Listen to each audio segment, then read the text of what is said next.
જામનગર મહાનગરપાલિકામાં વિપક્ષનું વિરોધ પ્રદર્શન, સ્ટેન્ડિંગ કમિટીની બેઠક દરમિયાન કોંગ્રેસનું વિરોધ પ્રદર્શન, રંગમતી નદી ઊંડી કરવાના કામમાં ભ્રષ્ટાચાર થયાનો આરોપ કોંગ્રેસે લગાવ્યો છે. રંગમતી નદી ઊંડી કરવાની કામગીરીમાં કમિશન લીધાનો પણ કોંગ્રેસે આરોપ લગાવ્યો. તો સ્ટેન્ડિંગ કમિટીના ચેરમેન સામે આ ગંભીર આરોપો લગાવવામાં આવ્યા છે. જામનગર મહાનગરપાલિકામાં વિપક્ષે વિરોધ પ્રદર્શન કર્યું હતું. સ્ટેન્ડિંગ કમિટીની આજે જે બેઠક મળી હતી, આ બેઠકમાં કોંગ્રેસે વિરોધ પ્રદર્શન કર્યું હતું.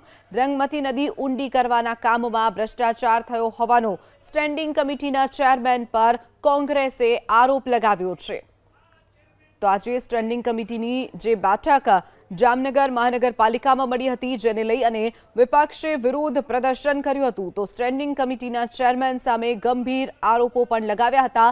રંગમતી નદીને ઊંડી કરવાની કામગીરીમાં કમિશન લીધાનો આરોપ સ્ટેન્ડિંગ કમિટીના ચેરમેન પર લગાવ્યો હતો.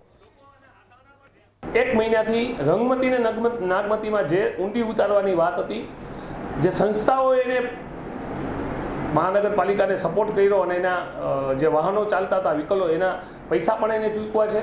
ખેડૂતો ઘણા હતા, એની રીતે માટી લઈ ગયા છે એના સ્વખર્ચે.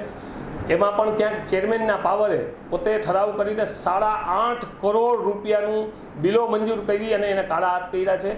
ચેરમેન આ પ્રશ્નથી ભાગી રહ્યા છે. વારંવાર ચેરમેનને અમે આવેદનપત્ર આપ્યા છે, મૌખિક રજૂઆત કરી છે, ધરણા કર્યા છે.